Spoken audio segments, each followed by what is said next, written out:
Ça fait 4 fois que je recommence cette vidéo parce que j'arrête pas de me tromper. Salut tout le monde, c'est Wawa. J'espère que vous allez bien. On se retrouve pour le café des jeux, les jeux auxquels j'ai joué ce mois-ci. Il y aura des jeux joués en solo, en duo, en multijoueur et sur Board Game Arena. Je vous donne à chaque fois la moyenne des joueurs, la note que je récupère sur le site Board Game Geek et ma note à moi en fonction de mes goûts. Il y aura des lunettes de bronze, d'argent ou d'or si le jeu est bien ou pas. On verra, on verra. Et c'est parti, on commence par le premier jeu joué en solo. Ça fait un moment que j'avais envie d'y rejouer, les amis, puisqu'il traînait là dans ma ludothèque. Et des fois, on voit nos jeux, on a envie d'y rejouer. C'est Dice Throne. Dice Throne, j'avais trop envie d'y rejouer avec la beauté de ses graphismes, ses dés à lancer, ses petites cartes pour construire un peu votre personnage pour qu'il devienne plus fort.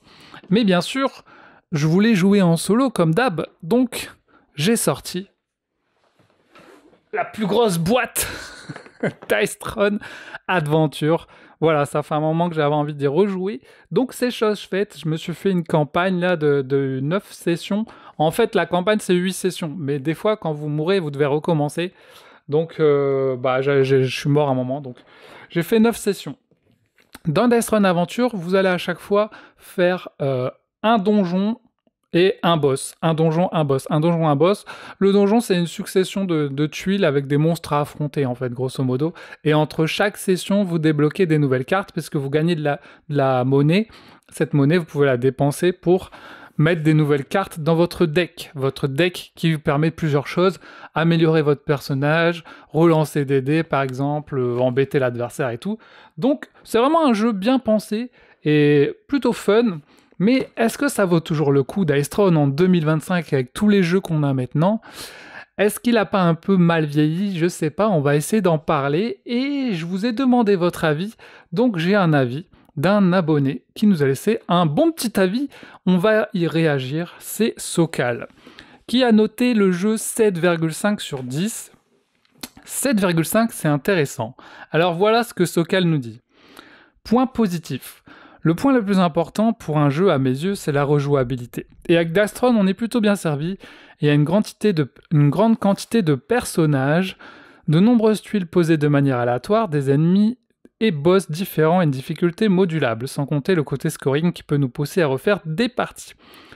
Alors effectivement, il y a 4 boss, il me semble, le roi fou, le barbare déchu, le gun déchu là, et le moine déchu. Ça fait 4 boss, il y a beaucoup de tuiles, c'est vrai, en plus, une fois que vous finissez l'aventure, vous pouvez débloquer de nouvelles tuiles, de nouvelles cartes. Et moi, j'ai aussi acheté les cartes promo, Père Noël et machin, pour avoir encore plus de monstres. Par contre, quantité de personnages, quand vous achetez Dice Throne Adventure, vous n'avez pas de personnages. Hein. Vous devez acheter une boîte en plus, comme ça, et on va en parler dans les défauts, ça fait que ça devient un jeu cher. 90 balles, cette boîte, plus 25 boîtes, une boîte de personnages, 25 balles, une boîte de personnages, ça revient cher au final, même si aujourd'hui vous pouvez arriver à le tarif moins cher en occasion, il y a beaucoup de gens qui le revendent. Mais bon, on va continuer à en parler. Le second point est le matériel, j'ai été agréablement surpris par toutes les pièces, cartes et plateaux qui composent ce Dice Throne. Petit point bonus également pour le rangement, je pense que j'ai jamais vu une autre boîte avec un rangement de ce type, tout est bien compartimenté et pensé pour accélérer la mise en place. Le rangement, il est incroyable Dice Throne, c'est peut-être un des jeux les mieux rangés, avec Slay the Spire aussi, où vous avez vraiment pour... Parce qu'en fait, souvent dans les jeux, quand t'as beaucoup d'éléments, tout est dans des vieux sacs plastiques. C'est chiant. T'as plein de sacs plastiques, tu dois tout sortir quand même. Là, tout est déjà mis dans des petites inserts, t'as juste à sortir ton truc, hop, tu peux jouer... C'est super pratique, et même pour le ranger, là je le mets dans cette position, tout se pète pas la gueule parce que les inserts ils sont bien fermés, ils sont bien compartimentés, donc c'est un des jeux avec le meilleur rangement, le matos est très beau, les graphismes sont très beaux, il y a un vrai travail derrière, et l'illustrateur, justement, c'est Mani Tremblay, il fait aussi d'autres jeux, il avait fait Wonderlands War, il avait fait Radlands. Voilà, c'est un illustrateur tip top, il fait de très belles choses. Il fait aussi les 20 Strong des fois. Prends-en de la graine Gloomhaven, ouais, c'est vrai que Gloomhaven, mâchoire du lion, bah une fois que tu essaies de le fermer, c'est compliqué. Il y a pas mal de jeux comme ça finalement. Donc niveau matériel et rangement, ce jeu est vraiment top. Le dernier point qui n'est pas des moindres, les illustrations, donc voilà, on en parlait. Un univers original, médiéval fantastique, haut en couleurs, avec des ennemis, des boss originaux. C'est vrai, quand tu joues à ce jeu, il y a un plaisir à découvrir les boss, les cartes, les monstres. C'est vraiment trop beau, quoi. C'est vraiment trop beau. Et ça fait partie du plaisir du jeu, finalement. Tellement c'est beau. Et je crois qu'il y a beaucoup de gens qui sont attirés par ce jeu, par sa beauté, finalement, des illustrations. Et c'est vrai que des fois, quand je vois des jeux en IA, je me dis c'est tellement triste quand t'as des belles illustrations comme ça, des vraies illustrations.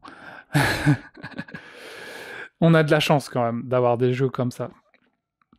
La grande majorité des éléments sont personnalisés avec notre personnage, c'est également le cas pour le boss, ce qui accentue notre immersion dans le jeu. Il y a également une grande variété au niveau des ennemis. J'ai passé un agréable moment à découvrir chacune des cartes dans le jeu. Alors moi, même là, j'ai pas tout découvert encore, j'en ai encore débloqué et tout. Il y a même des dragons. Mais voilà, il y a plein de choses à faire. Et alors pourquoi un 7,5 et pas un 10, nous dit Sokal? Parce que maintenant, les qualités c'est bien beau, le matos et l'illustration, etc. c'est cool. Mais les défauts du jeu, parce que ce jeu n'est pas sans défauts, et on va en parler. Le premier point, c'est le prix. Effectivement, le prix, 90 € la boîte. Moi, je m'en souviens, ouais, j'avais acheté 90 peut-être, sans compter les frais de port. Maintenant, il est trouvable en occasion, et des fois, il y a des gens qui le vendent 60 €. Donc ça va, mais après, tu te prends une boîte comme ça, c'est 25 €, donc déjà 115. Après, si tu veux encore plus de personnages, tu dois augmenter, ça commence à faire des bons petits prix, quoi. On veut jouer jusqu'à 4. Bah ouais, si vous voulez jouer à 4, il vous faut 4 persos, donc il faut au moins 2 autres boîtes. On peut donc arriver à près de 150 €, donc voilà, ça fait mal. En plus, ça prend de la place. Effectivement, vous voyez ceux qui ont toutes les boîtes de Dice Throne plus les aventures, ça vous prend une bonne place dans votre étagère. Faut vraiment être fan, quoi. Il y a des gens qui vont le revendre parce que ça prend trop de place, ils ont envie d'avoir plus de jeux plutôt qu'un jeu avec plein de trucs. Bon, voilà. C'est... Voilà.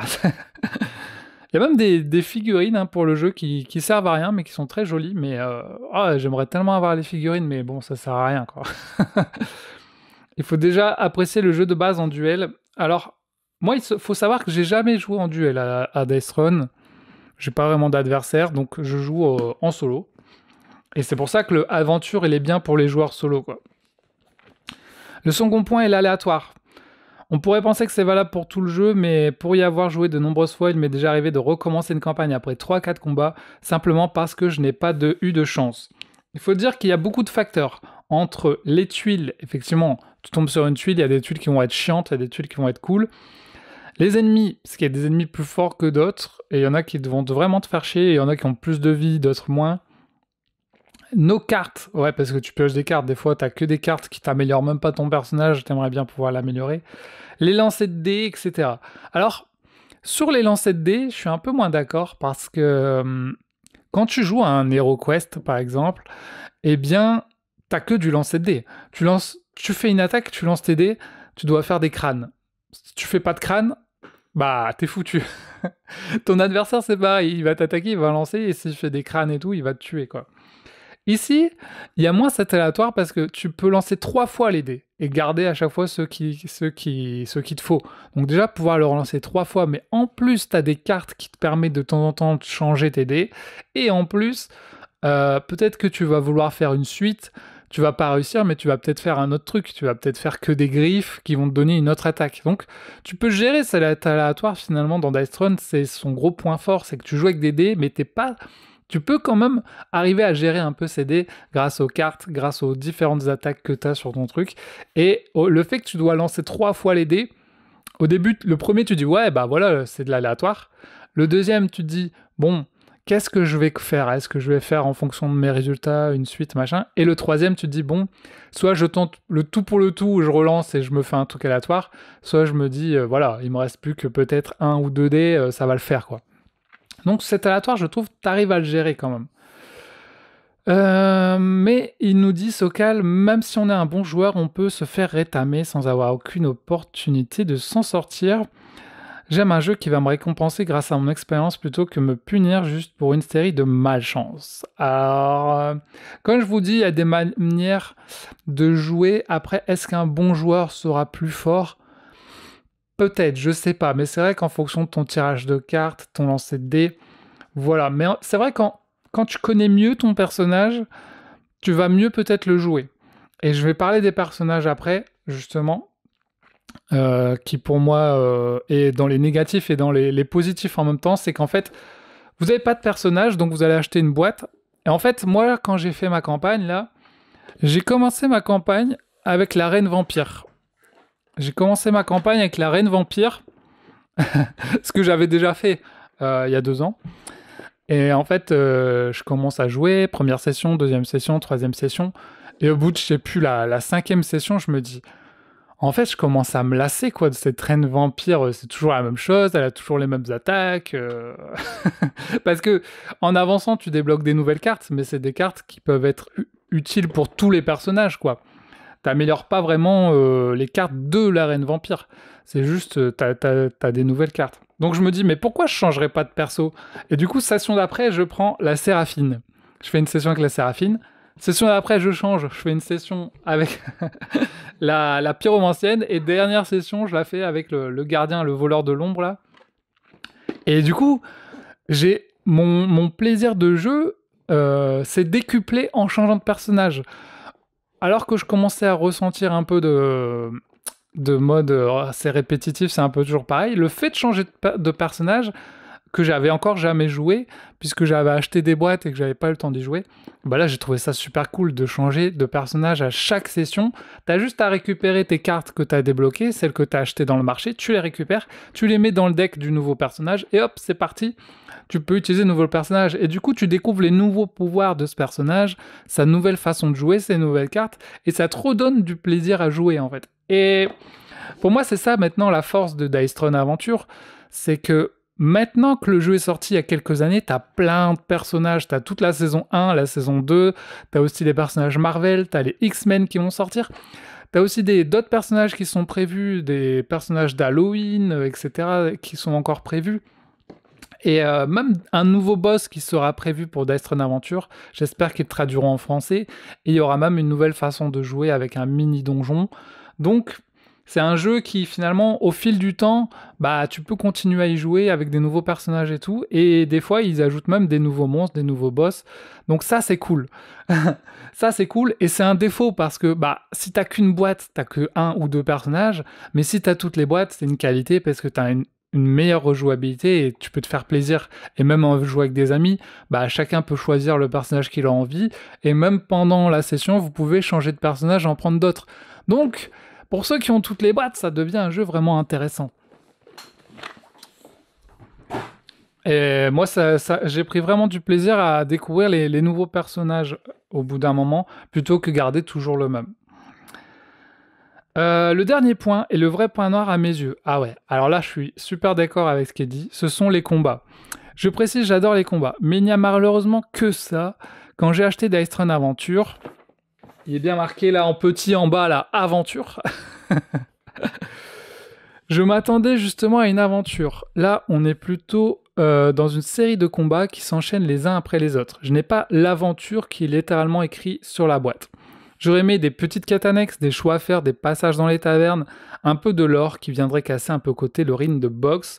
Pour moi, c'est aussi le plus gros défaut de ce jeu, c'est qu'on s'attend tous à une aventure, avec des choix à faire, avec peut-être, je sais pas, une histoire, avec des PNJ, des trucs, et finalement, ben, tu vas faire une tuile, affronter un mec, tu vas faire une tuile, affronter un mec, tu vas faire une tuile, affronter un mec. Alors oui, à la fin, il y a un marchand qui te donne des nouvelles cartes. Oui, tout à la fin, quand tu finis le boss et que tu débloques tes nouvelles cartes, il y a un petit fluff qui t'explique, voilà. Mais c'est vrai qu'on attendait tous une vraie aventure. Et finalement, il ne devrait pas s'appeler Dice Throne Adventure, il devrait s'appeler Dice Throne Combat Boss, Combat de Boss, Combat de Boss et de monstres, parce que c'est de l'enchaînement de combats. Et sur ce côté-là, ben, je suis d'accord. Là, dernièrement, là, je me suis acheté Sleeping Gods, donc j'ai trop envie de partir à l'aventure là-dedans. pour faire des choix multiples, découvrir, explorer des lieux. Et ça, c'est ce qui me manque dans Dice Throne. J'aurais aimé pouvoir peut-être explorer des lieux en fonction des lieux. Je sais pas, t'arrives dans un temple égyptien, du coup tu affrontes des monstres égyptiens, tu parles à un PNJ qui te dit est-ce que vous préférez perdre 5 pièces ou affronter ce monstre. Tous des trucs comme ça aurait pu faire un truc, une aventure incroyable. Parce que là, au final, on n'affronte que des monstres et en plus, c'est quand même une campagne. C'est même pas du one-shot. Bah, quand tu fais la première session, après tu dois faire la deuxième, après tu dois faire... Tu peux pas le faire en one-shot, même s'ils vont sortir bientôt un mode one-shot, mais du coup, ben, ça perd un peu de sa superbe. Et du coup, il y a un côté vachement répétitif quand même, le fait d'affronter les monstres sans temps mort. À peine t'en as fini un, que tu vas en enchaîner un autre, tu vas en enchaîner un autre, donc... Il y a ce côté très répétitif au final. Et c'est pour ça que j'ai trouvé cool de pouvoir changer de personnage pour apporter quelque chose en plus. En conclusion, Death Stranding Adventure est pour moi un très bon jeu. Il possède son propre univers avec de très belles illustrations. Du bon matériel, on a toujours envie de se relancer à nouveau dans une campagne.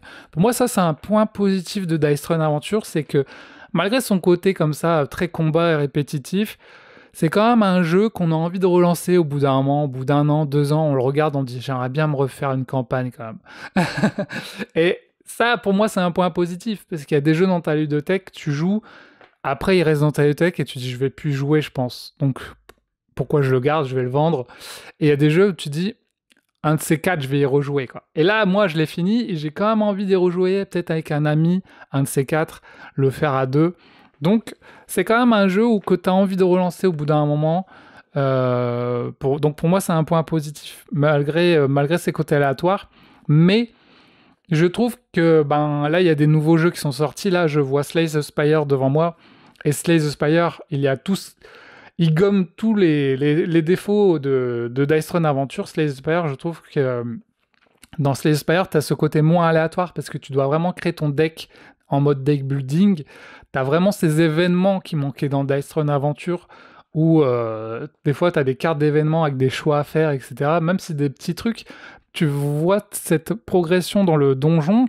Et même la mise en place et la rapidité pour jouer, c'est plus fluide, je trouve, que dans Dice Throne Adventure, où des fois, tu as des longues mises en place et des longs combats pour parfois pas grand-chose, pour une vieille récompense de merde. Parce que les récompenses, tu dois lancer un dé aussi pour avoir la récompense. Donc des fois, tu fais 2 et tu as un vieux plus 1 d'attaque, alors que tu as galéré à tuer le mec. Donc, des fois, les récompenses sont pas forcément... alors que dans Slay the Spire, les récompenses, elles sont incroyables, quoi. Des fois, t'as des trucs qui te donnent des pouvoirs en plus, qui sont trop bien, quoi.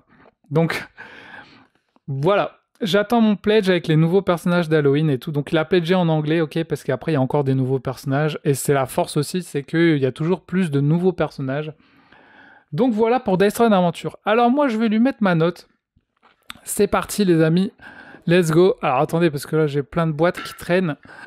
Donc il était 8,1 par les joueurs. J'ai beaucoup hésité sur la note.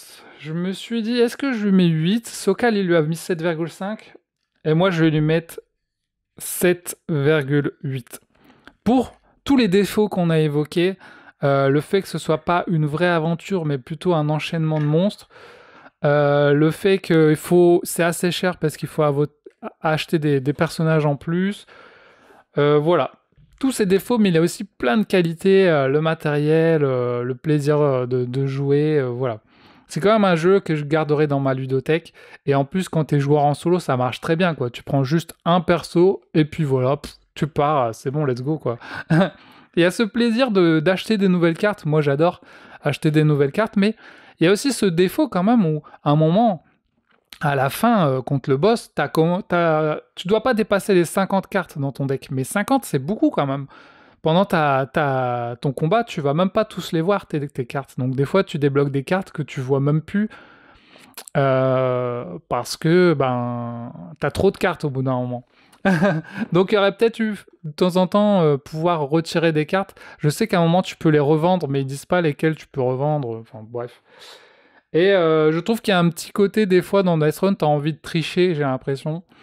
Du genre, il te manque une attaque pour tuer le monstre et tu te dis « Ouais, vas-y, la flemme, on lui met cette attaque pour qu'il meure. J'ai pas envie de tout recommencer. » Il y a ce petit côté-là. Mais voilà, bon petit plaisir de jeu pour ce Dice Throne, trop content d'avoir rejoué et trop content d'avoir pu découvrir les nouveaux persos. J'aurais vraiment dû faire 8 sessions, 8 personnages. Là, je pense que ça aurait été super cool. Vous faites les 8 sessions, si vous avez 8 persos, vous faites les 8 persos, c'est trop bien, quoi. Voilà, on est resté pas longtemps sur Dice Throne Aventure, mais ça méritait qu'on en reparle. Et du coup, alors là, je me tâte. Est-ce qu'on lui met l'argent ou l'or quand même? Parce qu'il y a quand même pas mal de défauts. Je vais lui laisser l'or. Je vais lui laisser l'or. Parce que en l'état, il y a quand même d'autres extensions qui sont prévues dessus, avec un nouveau boss sorcière, avec des nouvelles cartes, etc. Donc il est encore améliorable, je pense. Et ce serait cool qu'ils mettent des cartes, justement, comme on disait, d'événements, avec des événements et tout, pour améliorer le jeu, ce serait incroyable. Donc je mets quand même la lunette d'or pour Dice Throne Adventure.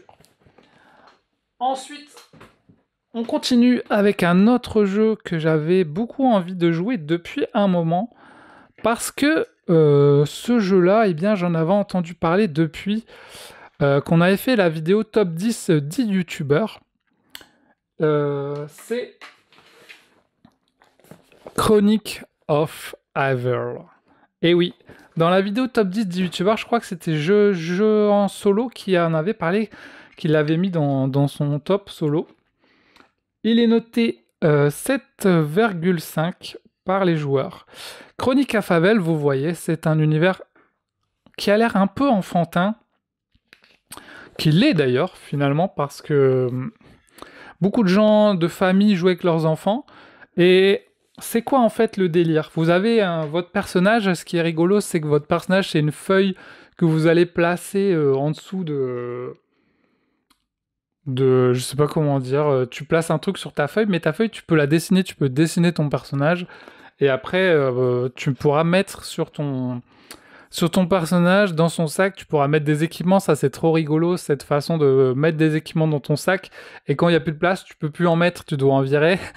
T'as tes petits cœurs, et puis tu dois nommer ton personnage, et c'est trop marrant parce qu'il y a carrément une feuille dans le jeu pour pouvoir nommer son personnage, où tu lances des dés sur la feuille et ça va te donner un nom de personnage. Donc il y a plein de super trucs intelligents dans ce jeu qui n'étaient pas forcément nécessaires, mais qui en font un jeu assez original et assez unique. Et tu te dis des fois, ah ouais, ils ont pensé à ça, rien que pour nommer son personnage, avoir mis une feuille pour ça, c'est trop marrant, quoi. Pouvoir dessiner son personnage, c'est trop marrant. Et en fait, dans Chronic of Evil, il y a un côté Subterra, mais parce qu'en fait, dans Subterra, tu vas mettre des tuiles au fur et à mesure pour aller au bout du truc. Là, les tuiles sont déjà mises, mais elles sont cachées. Donc, tu vas marcher dessus, elles vont se retourner. Et grosso modo, tu as un timer. À la fin du timer, tu as un boss qui va arriver, qui va attaquer ton château. Un petit côté tower defense, finalement. Mais pendant ce temps, tu vas devoir te préparer. Donc les actions sont super simples. Le déplacement, t'attaques les monstres, tu lances des dés. Et au début, t'as pas beaucoup de dés, et au fur et à mesure que tu vas tuer des monstres, tu vas débloquer des équipements que tu vas mettre sur ton personnage. Donc t'as le casque, le bouclier, l'épée. Dommage, t'as pas les bottes, mais vous allez voir qu'on va parler des extensions après qui peuvent apporter les bottes. Parce que moi je joue, je me dis mais attends, j'ai pas de bottes. Et en fait, c'est l'extension qui apporte les bottes. Et pareil comme dans Dice Throne, les illustrations, le matériel, tout est super beau. Le rangement, le matériel, les tuiles, les monstres, tout est beau. On a des petits dés, les dés noirs et violets pour les méchants. Les gentils ont des dés colorés. Et c'est pas non plus un jeu enfantin, parce que les règles sont quand même... moi j'ai joué en solo, j'ai trouvé les règles ok, mais je me disais pour une famille lambda qui a pas l'habitude de jouer, c'est peut-être pas évident. C'est peut-être pas évident, surtout on va parler avec de l'extension qui apporte plein de trucs et qui rend le jeu un peu plus complexe en termes de règles. Mais au final, vous avez juste des actions, déplacement, attaque, voilà, un repos. C'est pas très dur, quoi. Mais il y a quand même ces règles de le boss va arriver, machin. Vous pouvez acheter des pièges, vous pouvez acheter des murailles pour votre château pour que les monstres se bloquent dessus.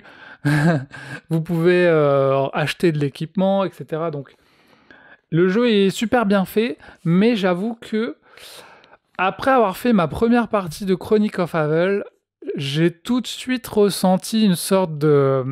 il manque quelque chose, quoi. Il manque un petit truc. Je sais que j'ai l'extension, j'ai tout de suite envie d'aller avec l'extension, en fait. Dès que j'ai fini, je me suis dit, j'ai envie de mettre l'extension pour voir ce qu'il y a dedans. Parce que finalement, dans ce jeu, moi, je m'attendais un peu à une aventure, comme dans Death Stranding Aventure, à faire plein de trucs et tout. Mais en fait, non, c'est juste, tu fais tes tuiles, le boss arrive. Et au final, ça va toujours être ça. Donc, tu te dis, ah ouais, en fait, il y a qu'un mode de jeu, c'est le boss qui va arriver, quoi. Donc, t'as vraiment envie de plus, direct. Donc, la boîte de base, je vais lui mettre une lunette d'argent. Le jeu est sympa, le jeu est cool pour les familles, mais vous allez voir que on a besoin de cette extension quand même. Donc en note, je vais lui mettre la note, je lui laisse sa note, je vais lui mettre la note de 7,5 Chronic of Havel, la boîte de base. Chronic of Havel, la boîte de base. Et on a un abonné qui nous a dit Terre Sauvage, Havel 8 sur 10 pour l'ensemble de son œuvre. L'univers, le matos, le gameplay, la fluidité, la rejouabilité. Voilà. Et Sophie aussi nous a dit 8 sur 10. Ok. Mais moi, je vais vous parler du jeu de base. Pour moi, c'est 7,5. Mais là, juste après, je vous parle de son extension. Parce que je trouve qu'il donne l'extension donne un nouvel aspect au jeu, en fait. Mais vraiment, cette extension, elle est incroyable. Donc, l'extension de Chronic of Havel, nouvelle aventure. L'extension de Chronic of Havel, nouvelle aventure, qui est notée par les joueurs 8,2. 8,2. Donc vous voyez la note de l'extension 8,2. Et je crois que j'ai pas mal d'extensions de mes jeux. Un jour, il faudrait que je fasse une vidéo top de mes extensions ou un classement de mes extensions. Et je crois que c'est une des meilleures extensions que j'ai. Parce que c'est quasiment un nouveau jeu. Enfin, je veux dire, il y a des jeux, des fois, l'extension, tu vois qu'elle apporte pas grand-chose, que si elle est pas là, c'est pas grave. J'ai l'extension de Cascadia Paysage que je trouve... si je la mets pas, je m'en fous, quoi. Mais là, cette extension, j'ai presque l'impression que c'est la moitié du jeu. Et The Mandalorian, par exemple, Adventure, c'est pareil, ils ont fait la saison 2, et je trouvais que si t'avais les deux, ça faisait un truc complet. Bah là, en fait, si t'as les deux, ça fait un jeu complet. Et je trouve que sans l'extension, il manque un truc à Chronic of Havel. Donc, cette extension, je vais la noter 9, parce que je trouve que c'est une des meilleures extensions que j'ai, en fait, qui apporte vraiment un vrai plus au jeu. Parce que cette extension, elle t'apporte un nouveau boss, déjà, pour changer. Un boss à 3 têtes, une sorte de dinosaure. Mais elle t'apporte aussi une sorte de campagne avec des nouvelles façons de jouer. Donc vous avez des sortes de crapauds qui sont aussi des boss et qui ont une nouvelle façon de jouer. Au lieu de venir vers vous, ils vont se barrer et il va falloir les attaquer. Il y a un convoi qu'il va falloir escorter, amener quelque part. Et il y a les machines lunaires aussi. Donc trois trucs. Alors moi j'ai testé les crapauds, j'ai testé le convoi et la boîte de base. J'ai pas testé les machines lunaires. Mais c'est vrai que ça apporte des nouvelles façons de jouer, c'était vraiment cool, quoi. Parce que quand tu lances le jeu, tu te dis, bon alors on va faire quoi? Est-ce qu'on fait le boss classique? Est-ce qu'on fait ça? Je trouve que ça apporte une toute autre rejouabilité au jeu de base. Mais non seulement t'as ça, mais en plus, t'as 2 marchands qui sont vraiment cool. Oberon qui t'apporte des objets magiques qu'il faut échanger. En fait, au bout d'un moment, tu vas ramasser des monstres que tu butes, de l'argent, etc. Et tu vas pouvoir ici les échanger à ce petit marchand qui te donnera un équipement beaucoup plus puissant, en fait. Donc c'est hyper intéressant parce qu'il se déplace sur la map et de temps en temps, tu peux aller le voir pour avoir des armes plus puissantes. Et aussi Titiana qui, pareil, a des petits objets magiques, des petits esprits magiques que là aussi tu peux échanger contre 2 pièces d'argent qui sont souvent à usage unique et tout. Donc 2 marchands super intéressants pour changer un peu, quoi. Si pendant ton jeu tu vas aller voir les marchands, c'est cool. Mais en plus, t'as aussi des monstres en plus. Mais ce que j'ai trouvé cool aussi, c'est qu'ils ont mis 24 jetons vierges. C'est-à-dire les trucs qui sont vierges, t'as de quoi faire des boucliers, de quoi faire des casques, de quoi faire des épées toi-même. Donc moi je me suis amusé à faire mes propres trucs, mes propres épées, j'ai fait un katana, j'ai fait un bouclier donuts, j'ai fait des lunettes de soleil à la Wawa, et du coup tu mets aussi ce que tu veux comme pouvoir. Et par exemple j'ai fait des bottes, et d'ailleurs justement dans cette extension t'as des bottes vierges, donc tu peux faire tes bottes avec les trucs vierges. Sinon, si vous voulez les bottes, il vous faudra le toolkit, parce que c'est dans le toolkit que vous allez avoir des bottes. Donc celle-là, cette extension, je la trouve un peu moins nécessaire que celle-là, mais elle est quand même cool parce qu'elle apporte aussi plusieurs choses intéressantes. Elle apporte des familiers, des arbalètes, des nouvelles tuiles pour jouer, des bottes, des potions, des nouveaux monstres. Donc en fait, finalement, les extensions sont vraiment cool. Celle-là, j'ai galéré, je la trouvais plus en boutique. J'ai fini par la trouver à Amazon, mais elle était 2 fois plus chère qu'en boutique. Et après, j'ai vu qu'ils l'avaient remis en boutique. Enfin bref, il y avait des ruptures de stock, donc elle était difficile à en trouver. Et elle est en anglais. Donc, et je me suis même pris sur Ocaseo encore des mini-extensions.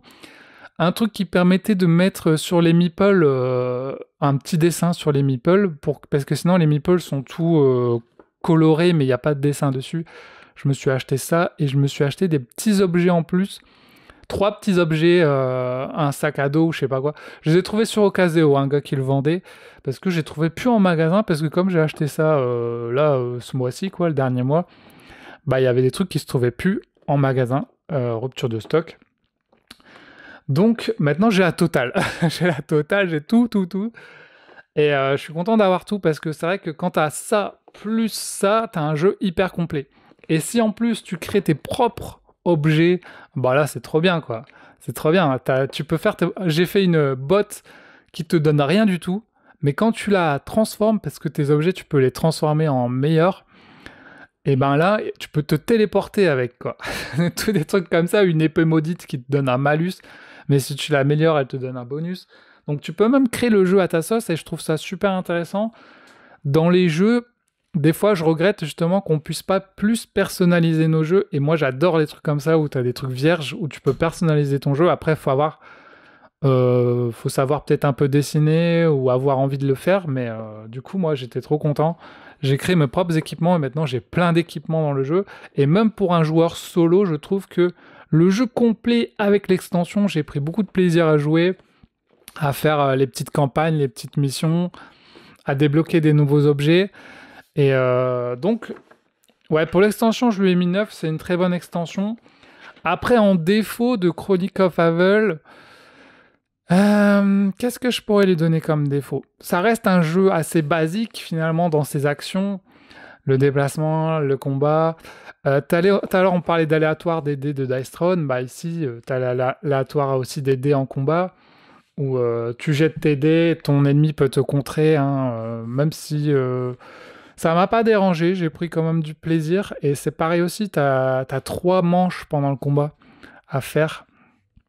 Alors, à voir si des fois c'est pas trop facile ou à l'inverse trop difficile. J'aime bien ce sentiment de pouvoir se préparer avant le combat final. Et des fois, tu dis merde, je suis pas assez préparé, il me faut plus d'équipement. Et des fois, tu dis c'est bon, j'ai le bon équipement, je pense que ça devrait aller. Des fois, t'as pas l'impression d'avoir assez de temps. Ah oui, aussi, il y a ce truc qu'en solo, t'as 4 actions. Donc c'est super cool, tu joues un personnage, t'as 4 actions, je trouve t'as assez le temps de faire les choses. Mais je sais que quand tu joues en multijoueur, t'as que 2 actions pour chaque personne. Et je crois qu'il y a des gens qui disaient c'est pas beaucoup. Parce qu'une action, tu fais un déplacement, un combat. Donc tu peux pas faire grand chose finalement. Là, le fait de jouer en solo, t'as 4 actions, tu peux faire un déplacement, un achat, un autre déplacement, un combat. Donc le fait d'avoir 4 actions, c'est super cool, et je pense que peut-être que si je joue avec quelqu'un, peut-être qu'on se mettra 3 actions au lieu de 2 pour que ce soit plus sympa, quoi, parce que 2 actions.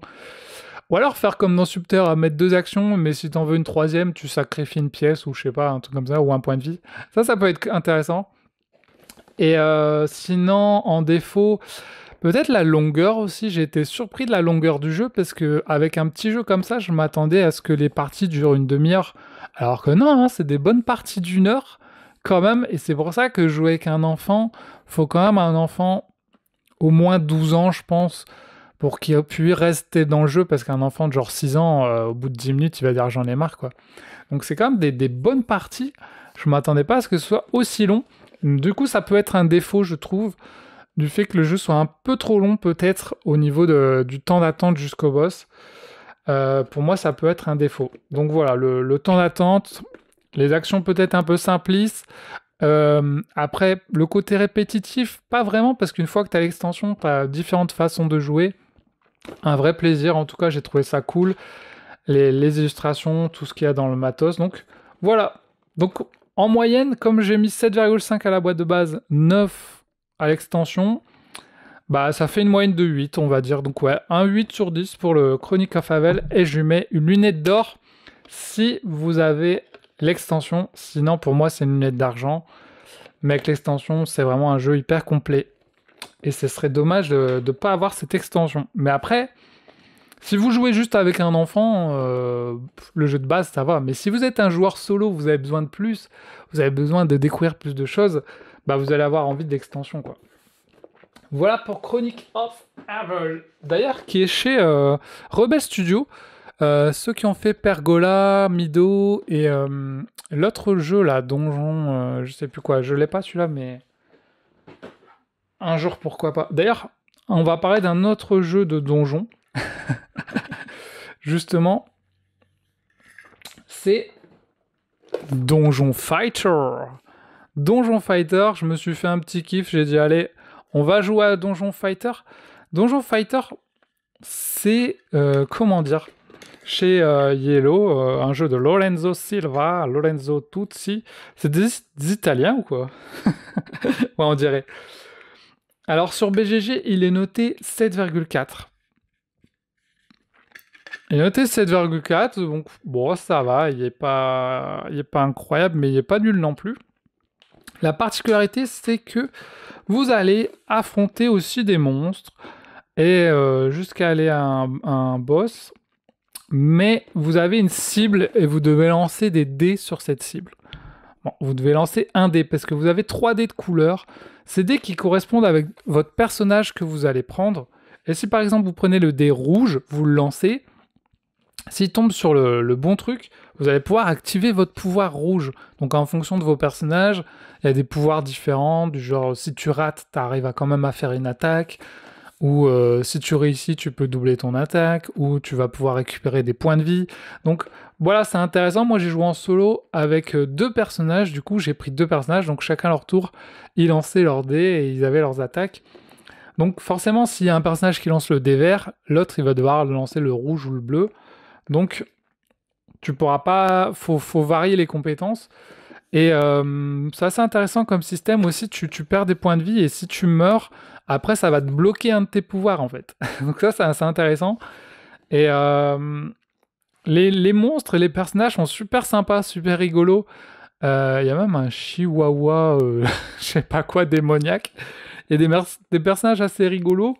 Et des fois, tu as des conditions pour lancer ton dé, genre tu dois le lancer de dos, tu dois fermer tes yeux, ou des conneries comme ça. À chaque fois, tu as une zone aussi qui va te dire la condition, ou les trucs que tu gagnes en plus, ou le monstre a plus de points de vie. Et en fait, tu lances sur la cible, et forcément, plus tu le lances vers le milieu, plus ça va être fort. Et quoi qu'il y a des 6 qui sont là, donc... tu peux faire du 6 dégâts, du 1 de dégâts, du 2 de dégâts. Ce qui est quand même dur, c'est qu'ils disent que tu dois d'abord toucher la table avant de toucher la cible. Donc tu dois rebondir sur la table pour toucher la cible. Ça, c'est hyper dur. Des fois, tu as des trucs rigolos, genre tu dois poser la boîte de jeu, lancer sur la boîte de jeu et toucher la cible. Donc c'est tous des trucs comme ça. Et j'ai trouvé le jeu assez cool, même si en solo, je le recommanderais pas pour un joueur solo, parce que j'ai ressenti les mêmes trucs que dans Traquer, par exemple, en solo. C'est que les jeux d'adresse en solo, au bout d'un moment, tu te fais chier, quoi. T'as vraiment envie de jouer avec des amis un soir en buvant un coup pour rigoler, quoi. En mode, vas-y, lance ton truc et tout. Et je pense, j'ai trop envie de jouer en multijoueur avec des potes. De faire une soirée avec 2 potes, voilà, on prend chacun un personnage. euh, et on part à l'aventure, voilà, à affronter des monstres. Et les monstres sont de plus en plus forts, ils ont de plus en plus de points de vie, etc. Donc il y a une évolution comme ça, et tu peux aussi débloquer des équipements pour relancer des dés, pour faire des trucs. Donc voilà, il y a vraiment ce côté donjon que tu retrouves dans plein de jeux finalement. Mais là, la particularité, c'est qu'il y a ce lancer de dés, un peu comme dans le jeu de cuisine, là, comment il s'appelle, je l'ai en plus. Bien sûr, à chaque fois que je fais des vidéos, j'ai des trous de mémoire.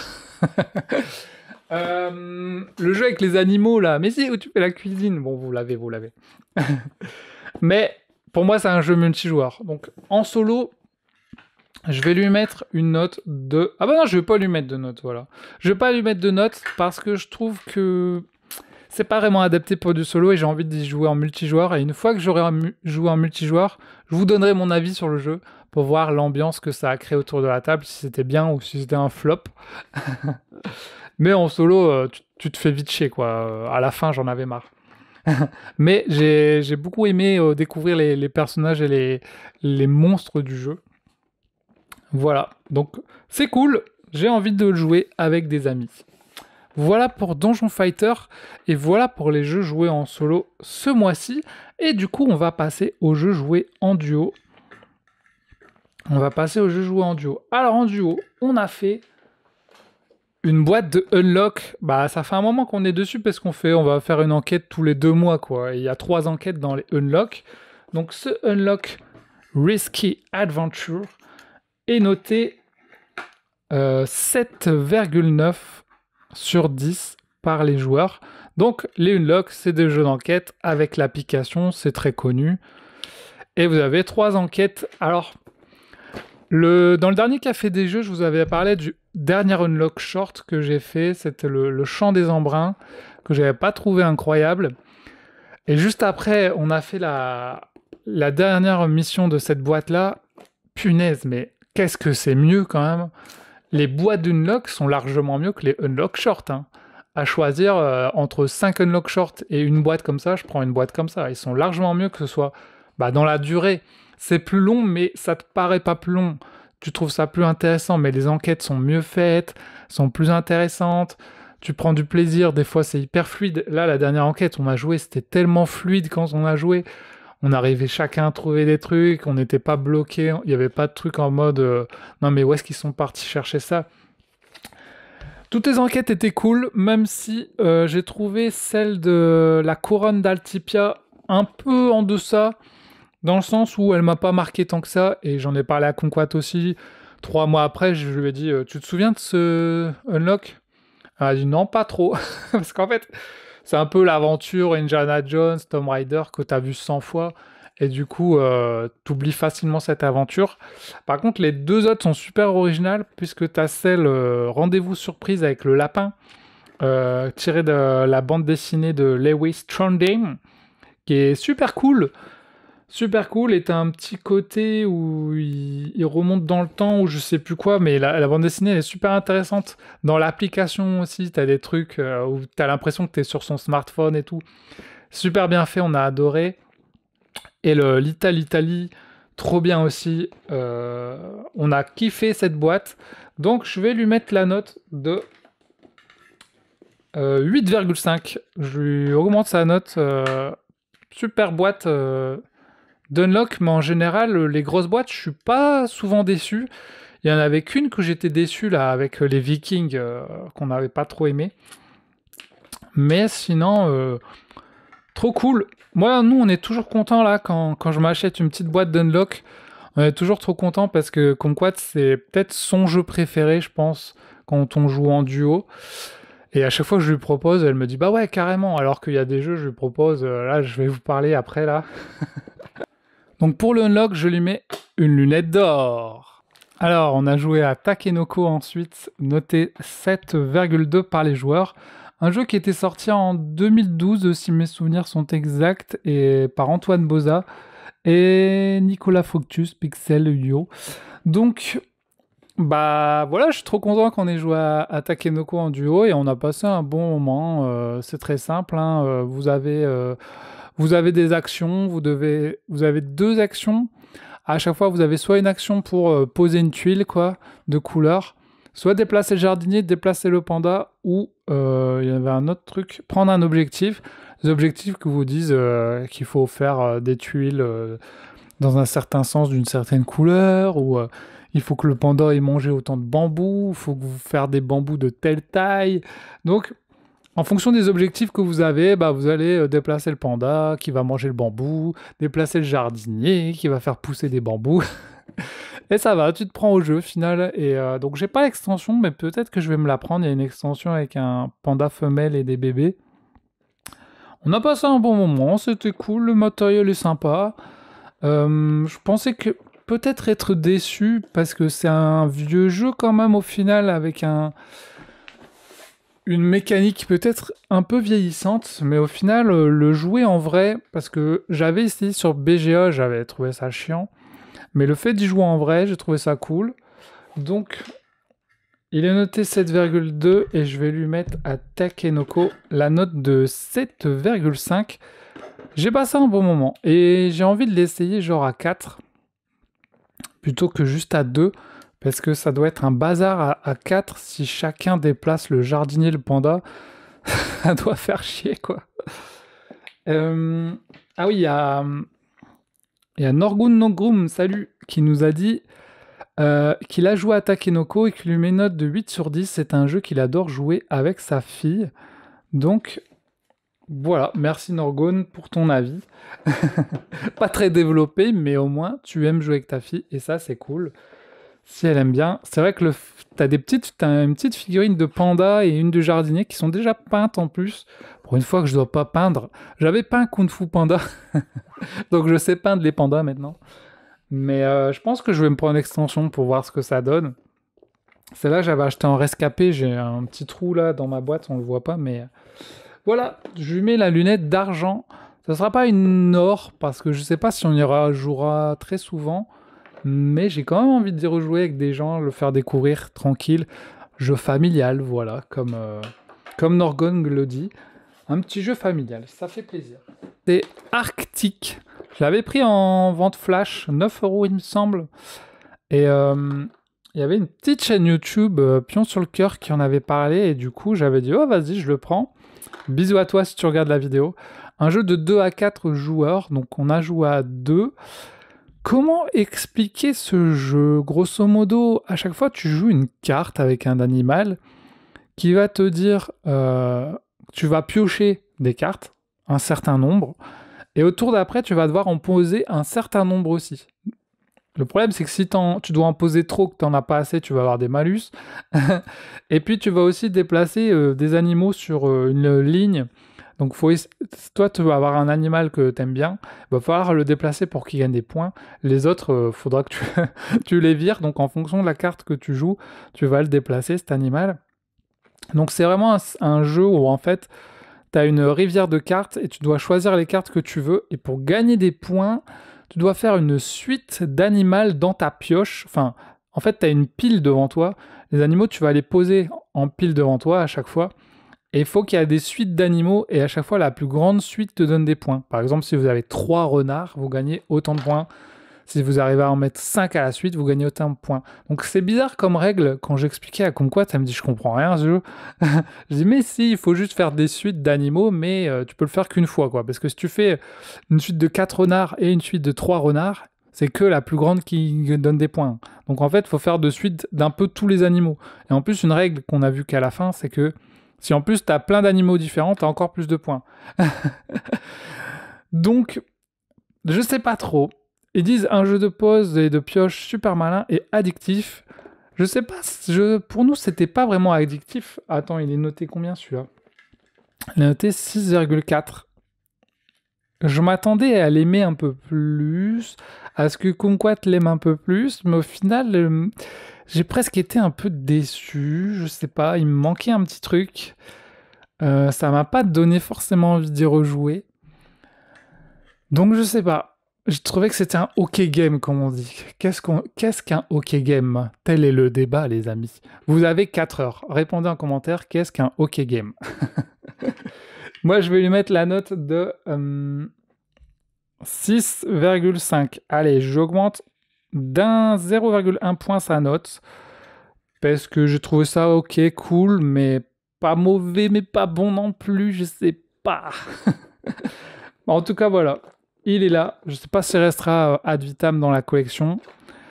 Si je l'ai pas, ça me dérange pas. Par contre, les illustrations de Christine Alcouf. Vous connaissez peut-être Christine Alcouf, mais les illustrations sont très jolies des animaux. Une histoire extraordinaire. Alors d'ailleurs, pour Arctic, je mets une bronze. Pour Arctic, des fois j'oublie les lunettes. Hein. Faut me le dire. Ah non, désolé, c'est pas en live. Alors, une histoire extraordinaire. Le jeu est noté 7,4. Il me semble que c'est... Ah si, il est noté sur BGG, je sais plus. Quand j'ai pas la note BGG, je prends la note MyLudo. Hein. Il est noté 7,4 sur 10. Alors, ce jeu... je sais pas comment j'ai fait, je l'ai gagné en fait. Parce que sur MyLudo, justement, vous pouvez mettre des jeux en wishlist avec des cœurs. Et puis, en fait, il y a des jeux que tu peux gagner si tu les as mis en wishlist. Et en fait, je reçois un mail en mode bonjour, vous avez gagné un jeu sur MyLudo. Je me dis, attends, c'est un scam, c'est juste des arnaqueurs, parce que des jeux, vous avez gagné, que t'en reçois tous les jours, c'est des gros scams. Je vérifie l'adresse et tout, je me dis, mais attends, c'est MyLudo et tout. Je dis, ah, ok. Ils me disent, ouais, vous avez gagné ce jeu-là. Et j'ai carrément une dédicace. Incroyable. Incroyable, je m'attendais pas du tout. C'est la fête. Et en fait, ce jeu, c'est un jeu avec des cartes. Et vous vous souvenez du jeu qu'on faisait quand on était petit dans mon sac? Moi, ça me rappelle ça. Dans mon sac, j'ai mis une courgette. Après, l'autre, il doit dire dans mon sac, j'ai mis une courgette, un jeu de société. L'autre, il dit dans mon sac, j'ai mis une courgette, un jeu de société et une assiette. L'autre, il dit dans mon sac, j'ai mis. Bon, enfin, bref, et tu dois aller le plus loin possible. Bah, ce jeu-là, c'est ça, mais avec des cartes. Donc, tu dois dire c'est l'histoire extraordinaire de une poule. L'autre, il doit cacher les cartes, il doit en rajouter une. C'est extraordinaire d'une poule costumée, etc., etc. Il faut aller le plus loin possible en coopération pour voir si vous avez une bonne mémoire. La toute particularité, c'est que les cartes ont des couleurs et que si par exemple tu joues une carte, une poule qui est verte, après tu es obligé de jouer une rouge ou une jaune, quoi. En gros, c'est les verbes, les adjectifs. Tu es un peu imposé dans les choix, quoi. Mais c'est littéralement le jeu que je vous ai dit avant, un jeu de mémoire où tu dois te souvenir et aller le plus loin possible et essayer d'avoir au moins 8 cartes, 9 cartes, 10 cartes de mémoire. Donc voilà, un jeu de mémoire, c'est intéressant, même si on pourrait très bien le jouer sans jeu finalement et faire le jeu du dans mon sac, j'ai, voilà. Donc c'est peut-être pour ça que je trouve que ça perd un peu de son intérêt. Des fois, il y a des jeux, tu peux le faire sans jeu, quoi.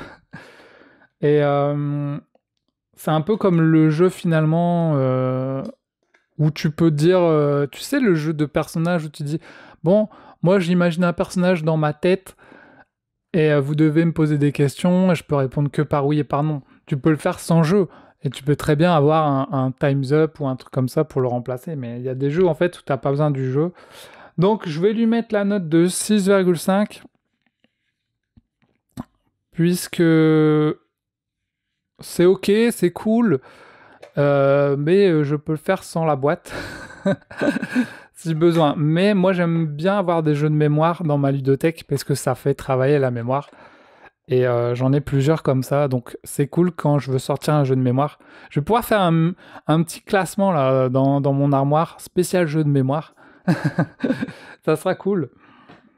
Donc voilà pour les jeux joués en duo, les amis. Et du coup, maintenant, on passe aux jeux joués en multijoueur. En multijoueur avec les amis, on a fait une après-midi jeu. On a joué à plein de jeux. J'en avais ramené plein. Donc il y a des jeux que j'avais déjà joués et que je les ai fait découvrir. Je vous en reparle pas. Je vous parle des jeux que j'ai pas encore parlé dans le café des jeux. On a joué à Fast Blast. Et Fast Blast est noté 5,6. Bon, pas très bonne note.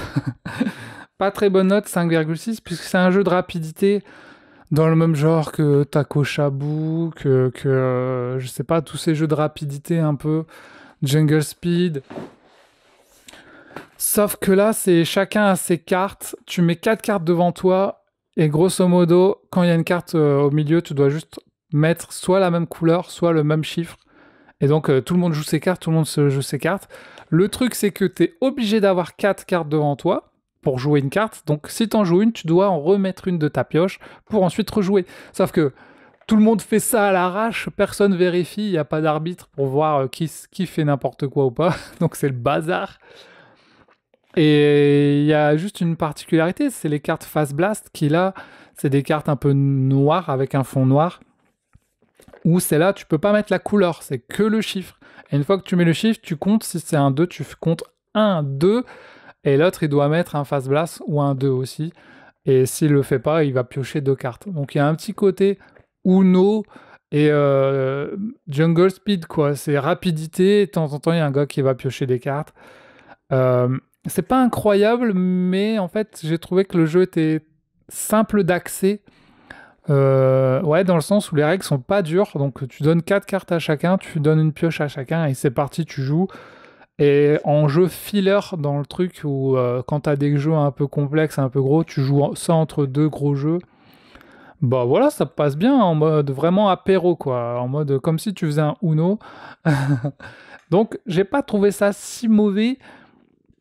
Pour moi, c'est du niveau du Uno, quoi. De temps en temps, pourquoi pas, quoi. Après, c'est pas le jeu que tu vas jouer tous les jours, mais voilà, si t'as que ça, bah, c'est cool quand même.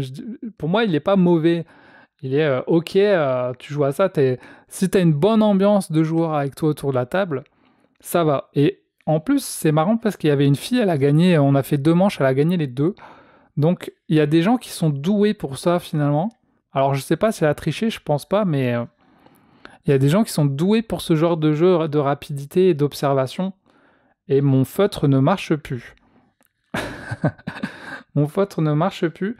Mais je vais lui mettre la note de 6,8 avec une lunette de bronze Fast Blast. Je pensais que ça allait être nul et j'ai trouvé ça cool. Sans être incroyable, mais il était quand même sympa parce qu'il est vachement accessible. Donc si vous aimez les jeux genre Uno, Jungle Speed, Taco Book, ça pourra passer, je pense. Si vous voulez. En plus, j'ai pas joué avec des enfants, mais je pense qu'avec des enfants, ça peut bien passer. Donc c'est juste des cartes, hein. Et les cartes sont. Alors, les gens n'ont pas détruit mes cartes, mais je pense que c'est le genre de jeu où tes cartes, elles prennent cher au bout d'un moment, hein. Parce que les gens les balancent, il n'y a pas de respect, hein. Il n'y a pas de respect pour les cartes. Mais c'est normal, c'est les jeux de rapidité. Ensuite, quelle est la suite, les amis? Ah, j'ai joué à Bang, que je n'ai pas, c'est un ami qui l'avait, le jeu Bang. Le jeu Bang est noté 6,5. Et c'est un vieux jeu en mode cow-boy. On joue chacun un personnage et on a chacun un rôle caché. Et on peut tirer avec des pistolets à côté de nous. Mais on peut aussi avoir des armes pour tirer plus loin sur les gens. Et on joue des cartes, on va pouvoir mettre des bangs. On va pouvoir esquiver, etc. Et on voit que c'est une mécanique qui a vieilli quand même. Et que moi, je me suis pas vraiment amusé. J'ai pas l'impression qu'il y a beaucoup de gens qui se sont amusés autour de la table. Parce qu'on a été un peu... attention, hein, on a fait qu'une partie, hein, donc je vous le dis. Je suis pas un pro du Bang, mais en tout cas, notre partie, on a l'impression de l'avoir subi, parce que à côté de moi, j'avais le shérif qui avait un personnage qui disait qu'il pouvait faire plusieurs attaques Bang en même temps, donc il nous a détruits. Il y avait l'adjoint à ma droite, et je sais pas, ils ont tout de suite vu qu'ils étaient ensemble. Et du coup, moi, j'étais le renégat et il y avait 2 autres nanas qui étaient méchantes, hors la loi. Et en fait, on s'est fait défoncer par le shérif et l'adjoint, ils nous ont explosé. On n'a pas eu les bonnes cartes pour se défendre, etc. On a eu du mal. Et eux, ils ont eu plein de bonnes cartes et on a l'impression d'avoir subi, d'être mort assez vite. La partie a été assez vite. Donc, on n'a pas beaucoup apprécié Bang. C'est pas un jeu que j'ai envie d'acheter ou de rejouer forcément. Je sais pas. En plus, c'est un jeu de rôle, un jeu à rôle caché finalement, parce qu'on sait pas qui est le rôle de qui. Mais peut-être qu'il y a mieux en jeu à rôle caché. Mon feutre marche vraiment plus. Je lui mets quand même 6. Et je lui mets une lunette de bronze pour Bang. Voilà, mais c'est un jeu qui nous a un peu déçus, et pas que moi. Et l'univers western, ouais, bon, ok, ok. Par contre, j'ai plus envie de jouer au jeu avec les trains, là, les petits trains et les personnages, comment ils s'appellent Colt Express. Voilà, tant qu'à jouer avec les cowboys et les Bang et tout, j'ai plus envie de jouer à Colt Express que Bang. Voilà. Donc sur Board Game Arena, j'ai joué à Wizard Cup qui est noté 6,4. J'ai bien aimé Wizard Cup, c'est vraiment de l'affrontement duel en mode Challengers, comme le jeu Challengers. En fait, au début, tu choisis tes personnages, donc c'est des magiciens. T'en as un qui est imposé, chacun, et les autres, tu vas devoir les choisir. Donc t'as des personnages un peu comme les Pokémon, t'as le feu, la terre et l'eau. T'en as qui sont plus fortes, forcément, l'eau est plus fort que le feu c'est plus fort que la terre, etc. Donc t'as ce côté un peu Pokémon dans les éléments. T'as les cartes transparentes, noires et blanches, quoi, qui sont assez fortes, puisqu'elles elles craignent rien et souvent leurs pouvoirs sont assez puissants. Donc je trouve qu'il manque un peu peut-être un côté sur les éléments, pouvoir ajouter plus de magiciens avec des éléments. Parce qu'il y en a que deux finalement, t'en as que deux d'eau, deux de terre, deux de feu. J'aurais aimé qu'il y en ait un peu plus. Mais moi j'ai bien aimé, en vrai j'ai fait un tournoi sur BGA et j'ai bien aimé. Ok, il y a ce côté aléatoire parce qu'une fois que tu as choisi tes personnages, tu vas voir ce qui va se passer, tu dois les classer dans un ordre, tu les mets dans l'ordre et après c'est parti, c'est un auto-battler quoi, ils s'affrontent eux-mêmes et tu regardes ce qui se passe. Mais ce qui est super intéressant, c'est que si tu perds, après tu vas pouvoir dans la deuxième manche choisir un nouveau personnage et le remplacer. Et ça c'est cool parce que t'as vu ce que toi t'as joué, t'as vu ce que l'autre il a joué, donc tu te dis ok, si par exemple le mec avait des personnages d'eau, tu dis je vais prendre peut-être un personnage de plante pour le contrer, mais peut-être que lui en sachant ça il va changer aussi, donc il y a ce côté un peu le mentaliste où tu dois deviner ce que l'autre va faire, toi tu vas peut-être changer tes trucs aussi, mais je trouve un petit peu limité, j'aurais aimé soit plus de personnages, soit plus de manches, parce que là le fait que c'est le premier qui a 2 manches gagnées à gagner, c'est trop rapide. Si t'avais 3 manches, 4 manches, et qu'en plus, entre chaque manche, tu puisses changer au moins 2 personnages, là, le fait qu'il n'y ait que 2 manches, t'en changes que un, t'as pas l'impression d'avoir beaucoup de contrôle et que c'est finalement trop aléatoire. Il manque un tout petit truc, j'aimerais bien avoir une petite extension avec des petits personnages en plus de manches, parce que dans Challengers, t'as beaucoup plus de contrôle parce que entre les manches, tu vas vraiment construire ton deck, ça va être plus poussé, mais il y aura toujours cet aléatoire de tu sais pas ce que l'autre va jouer, tu sais pas ce que toi tu vas jouer. Et il y a des personnages qui sont plus forts que d'autres, donc il y en a qui contre d'autres. Mais moi j'ai bien aimé parce que j'aime bien les jeux comme ça. Il y a un petit côté mindbug aussi où tu sais pas ce que l'autre il va jouer. Enfin voilà, il y a cet affrontement. J'aime beaucoup. En plus là c'est vachement épuré, c'est hyper rapide. Donc au pire t'as perdu, tant pis, t'en refais une. J'ai pas le jeu, mais ça reste un jeu d'affrontement, donc faut quelqu'un avec qui jouer. Faut quand même connaître les pouvoirs des personnages. Donc au début, faut tous les lire pour voir ce que ça fait, quoi. Parce que sinon, tu sais pas trop. Mais voilà, c'était super intéressant. J'ai beaucoup aimé Wizard Cup. Je lui mets une lunette d'argent et je lui mets la note de 7. Je lui augmente sa note. J'aimerais beaucoup voir une extension. Et s'ils font une extension qui améliore un peu le jeu ou le rend un peu plus complet, peut-être que je l'achèterai en vrai. Ouais, voilà, j'ai beaucoup aimé. Et voilà, merci à tous les amis, c'était mes avis sur les jeux joués ce mois-ci. Alors, j'ai pas la science infuse, hein, je suis juste un joueur, je donne mon avis, mon ressenti. Il y a des jeux que j'ai joué beaucoup, comme Chronic of Havel, où j'ai fait plusieurs parties pour découvrir le jeu, avec, sans l'extension, etc. Il y a des jeux que j'ai joué qu'une fois, où c'est juste un ressenti, je vous le dis. Il y a des jeux où j'ai plus d'expérience que d'autres, c'est comme vous, hein. Il y a des jeux où vous êtes meilleur, où vous avez plus d'expérience que d'autres. On parlait la dernière fois avec les amis, un petit débat aussi, peut-on donner un avis après une seule partie sur un jeu? C'est un débat très intéressant. Ça dépend. Je pense que ça dépend. Si tu le dis, déjà si tu fais des vidéos, Parce que si tu fais pas de vidéo et que tu donnes une avis sur un jeu, bah voilà, on s'en fout. Mais si tu fais des vidéos, il faut le dire parce que c'est plus un ressenti qu'un avis et ça dépend aussi le jeu. Parce que une partie sur Phase Blast, c'est pas pareil qu'une partie sur Dice Run Aventure. Parce qu'il y a pas, tu peux découvrir tout le jeu de Phase Blast sur une seule partie. Et encore que ça dépend de l'ambiance avec qui tu joues, de ton humeur. Tu vas peut-être ressentir différent les émotions en fonction de ta partie. Et peut-être que si je joue demain à ça avec des gens, ça va être nul. Et peut-être que j'y joue la semaine prochaine, ça va être bien. Mais dans tous les cas, j'aurais découvert la mécanique. Et ça, en une partie, tu découvres la mécanique, tu sais de quoi. Tu sais c'est quoi. Alors que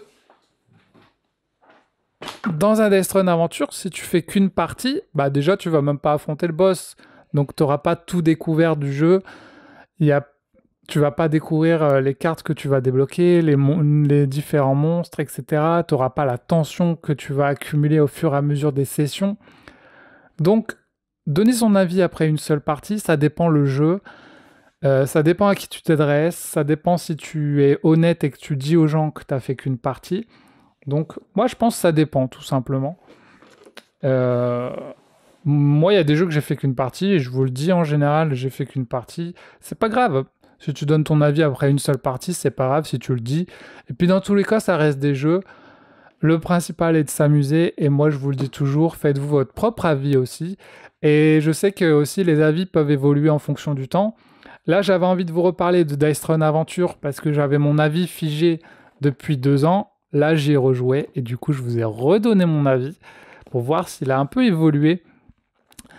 Alors effectivement, je le trouve toujours aussi cool, mais il y a des jeux comme Slay the Spire qui ont pris sa place, parce que comme il y a des nouveaux jeux, il y a des jeux qui deviennent meilleurs que d'autres au fur et à mesure du temps, et c'est pour ça qu'un jeu que vous avez adoré peut perdre aussi de sa superbe avec le temps, en fonction des nouveaux jeux qui arrivent, ou inversement, des jeux qui sont vieux de votre ludothèque peuvent gagner en superbe, comme on dit, et vous vous dites, il est toujours là, solide, quoi, sur ses bases, et les autres jeux qui arrivent ne lui valent pas la cheville.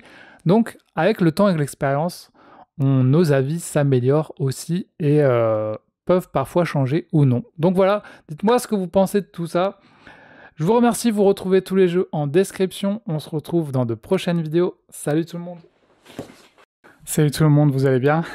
C'est Wawa, j'espère que vous allez bien, je l'ai déjà dit. À chaque fois, je vous donne en solo, en duo, en multijoueur et sur Board Game Arena. Ouais, Board Game Arena, j'allais dire. Je recommence. Il a fait un long post et moi, je recommence.